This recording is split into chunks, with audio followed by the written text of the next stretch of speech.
Hello and welcome back. Today I'll be giving you 10 tips to help you in your GAMMA playthrough. If you found this video useful, make sure to give it a like and subscribe for future content. I now stream live here on YouTube as well as Twitch, so come stop past if you have any questions. If you are struggling to kill mutants in GAMMA, then you may be using the wrong weapons. Shotguns are okay at killing low tier mutants and stalkers, but their usefulness really falls off in the mid to late game.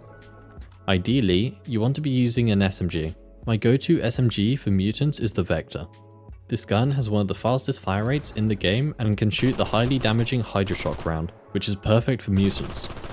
You can kill a Chimera within a second with this gun, which is way quicker than any shotgun. This gun, however, is quite rare and can be hard to find.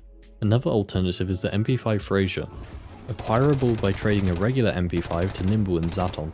This gun can also shoot Hydroshock, but has a much slower fire rate. I honestly see very little use for shotguns in the late game as they are outclassed by SMGs for mutants or rifles for stalkers.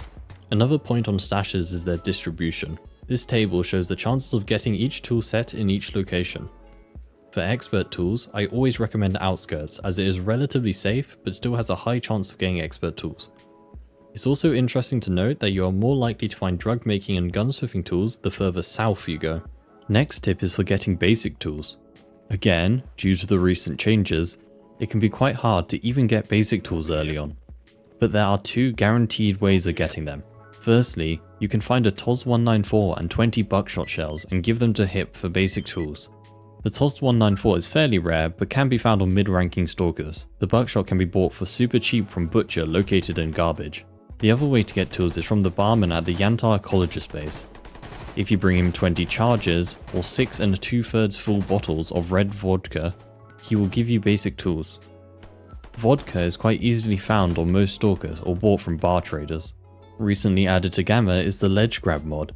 This mod revolutionizes the movement in the game, allowing for greater freedom. It does take some getting used to, but if you are good at thinking outside the box, you can take full advantage of this mod. For example, jumping up here in Jupiter to avoid the anomalies. Or getting another angle on the mercenaries in the Merc camp in Wild Territory. Again, this is a relatively new mod, so I'm sure there are lots of other use cases that we haven't found yet. Another newly added mod is the expanded Hideout furniture mod. This mod adds a wide variety of furniture to decorate your hideout, but this furniture can be used not just for decoration. If you place down the furniture, you can also climb them. You can even stack multiple furnitures on top of each other to climb even higher. This especially works well with the workbenches and tables. Combine this with the Ledge Grab mod, and you can effectively climb anywhere. A very common question I get asked is, what do suppressors do? In true Anomaly fashion, you cannot find this information in-game at all, so the only way to know this is from an external source.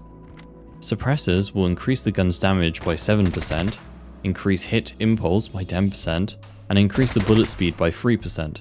But they will increase the recoil by 17%, dispersion or spread by 10%, and weapon degradation by 25%. I personally always will use a suppressor as the degradation isn't too noticeable, and I always carry repair items on me at all times. Dispersion isn't great and neither is the recoil, but the extra damage I believe makes up for it. The suppressors also make it harder for AI to pinpoint you, but this mechanic is finicky at best, so I wouldn't rely on it. I personally agree with most of the mods in GAMMA, but there are a few I can't stand and always turn off. The first one is the Doom-like inspection mod. While a cool mod in theory, this mod just ends up being annoying. My main issue is it cancelling your actions due to the inspect animation. For example, when I equip a new weapon and try to reload it, it typically cancels the reload before it's done, which isn't great in the middle of a firefight. The second mod I disable is the Merc voice lines. My god, those voice lines are the bane of my mercenary existence.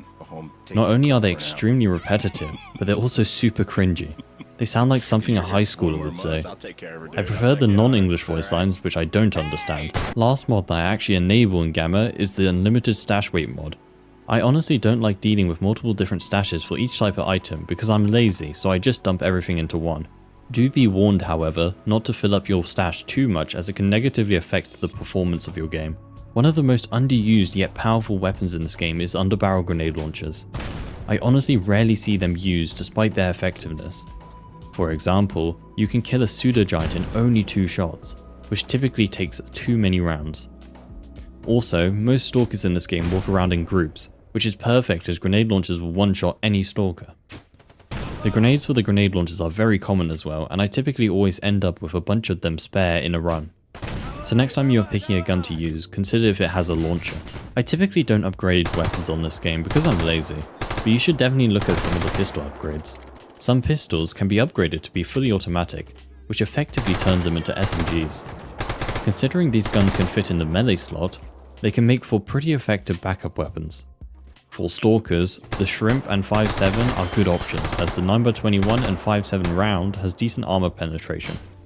For Mutants, the USB 45 is effective as the Hydra Shock round is one of the best rounds for killing mutants. The main issue is the automatic upgrade will require expert tools, but these guns are still effective in the late game. Last tip is for the new Brain Scorcher. Monolith will now spawn before disabling the Scorcher, where you only have a short amount of time to flip the lever. If you don't want to do the fight, you can always use the Phantom Star artifact, which will make you invisible for a short amount of time. However, it will require at least 3 Phantom Stars to run through the lab, but you have to be quick. So that was 10 more tips for S.T.A.L.K.E.R Gamma. I hope you learned something useful. If you enjoyed the video, make sure to give it a like and subscribe for future content. If you have any questions, come check me out when I'm live on Twitch or YouTube, link is in the description. Otherwise, I'll see you next time.